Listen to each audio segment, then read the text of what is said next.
ஆளுநர். 1. புதிய அரசு அமையும் ஆண்டின் முதல் சட்டமன்ற கூட்டம். 2.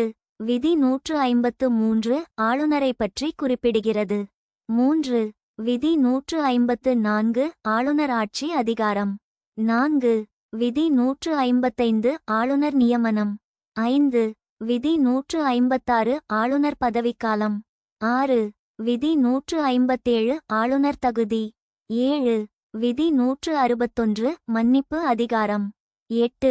விதி 163 முதல்வர் அமைச்சர்களிடம் ஆலோசனை பெறும் அதிகாரம். 9. விதி 213 அவசர சட்டம் இயற்றும் அதிகாரம்.